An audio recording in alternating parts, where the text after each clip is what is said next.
علم به اوچت کړی شي د خلکو نه. د قرآن او حدیث شوق به چا سره نه په دې دین باندې به ځان نه پوي کوي دا خلک، دې دپاره به ځان نه ستړی کوي. حالانکه د دې علم شوق خو د هغه سلفو سره و چې په یو حدیث پسې هغوی دو ملکونه کراس که ولاړ ورپسې. جابر بن عبدالله رضی الله عنه د نبی علیه السلام صحابي دی، د رسول الله صلی الله علیه وسلم صحابي دی، او دته پته ولګېده چې په شام کې یو صحابي دی عبدالله ابن انیس رضی الله عنه، او هغه ته یو حدیث یاد دی. حدیث د واورېده هغه صحابي نه چې چا اورېدلی هغه دته وویلو جابر بن عبدالله رضی الله عنه. او جابر رضی الله عنه د دې شوق ته وګوره د صحابه. نن حدیث خلکو ته څومره سپک ښکاري، نعوذ بالله. دا خلک به الله ته څومره ذلیلوي چې دوی د الله د نبي حدیث ته دومره سپک ښکاري، دوی ته د الله د نبي صلی الله علیه وسلم حدیث دومره وړوکی شی ښکاري، دوی به د الله په نس څومره سپک خلک. راشه جابر رضی الله عنه هغه اوښه واخسته په پیسو، تکړه اوښه یې واخسته چې کومه ورسره خپله وه، وایي دا کمزورې ده، شام پورې دا سفر نشي کولی. اوس شام په کوم ځای کې ده؟ مدینه په کوم ځای کې ده؟ دی وخت جدید نمونه سعودي او شام. او هغه د مدینې نه اوښه په پیسو اخلي، پالان پږدي او روانېږي. یو میاش مزل کوي، یو میاش مزل. او بیا د هغه صحابي کور معلوموي او هغه ته دروازه وهي او د هغه خادم راځي، څوک وایي دغه ته ووایه، آقا ته دې ووایه، مالک ته دی چې جابر دی، جابر بن عبدالله. صحابي چې دا خبره اوري، جابر بن عبدالله مشهور صحابي په انصارو کې، نبی صلی الله علیه وسلم ته ډېر زیات ګرانه و، ډېر محبت یې ورسره، او رسول الله صلی الله علیه وسلم د سره ډېر احسانات هم کړي. کله کله به ورسره د کور متعلق ګپ شپ هم نبی علیه السلام لګو، داسې مزاحي خبره سړی ملګري ته کوي د خوش طبعۍ لپاره. پلار یې شهید شوی او دی وایي زه ترې تاوېدم را تاوېدم، ډېر ناقلاره وم، خلکو نه پرېښودم، احد کې مې پلار شهید شو. چې که ویلي د ډېر ټوکړې پروت دی، دا به چې کوم دی دغه شي، دا زړه به یې ټینګ نه شي. نبی علیه السلام ویل پرېږدئ، ماشوم دی چې وایي نه دا پلار، نو بس پرېږده بس. بیا به دا ارمان په زړه کې پلار مې ونه لید. صحابو دې دپاره منې کوو چې یاره ډېر به پریشانه به شي.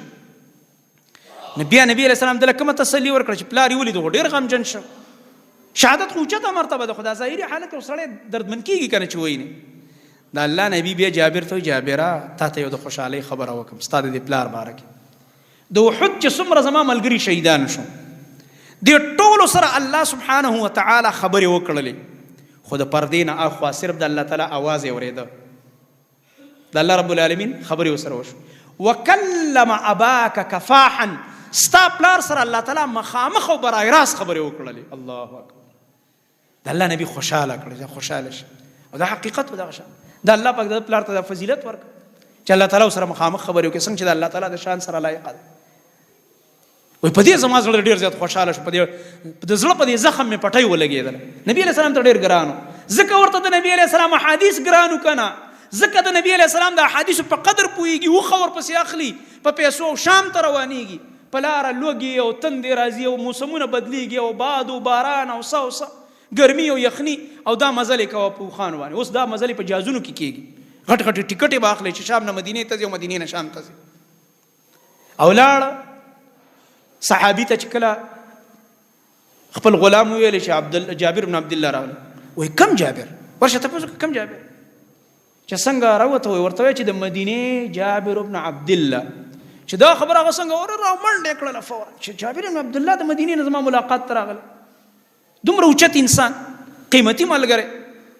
سلام کلام وشو، څنګه راغلی؟ روټۍ راځه کېنه. وایي نه نه نه، یو حدیث پسې راغلی یم چې زما هغه کوم مقصد له راغلی یم چې هغه فوت نه شي او په هغې کوم اجر دی چې هغه راته الله راکړي. نه بل یو کار، نه هلته چې کوم دی ورسره د طعام دپاره او د مزو د چکرو دپاره پاتې شه. وایي تا سره د رسول الله صلی الله علیه وسلم یو حدیث دی، ما خو د بل چا نه اورېدلی، هغوی تاسو نه اورېدلی، ما چې مخامخ یې در نه واورم. دا مخامخ اورېدو کې د ده څه غرض و؟ د نبي علیه السلام او د ده منځ کې واسطې کمې شوې.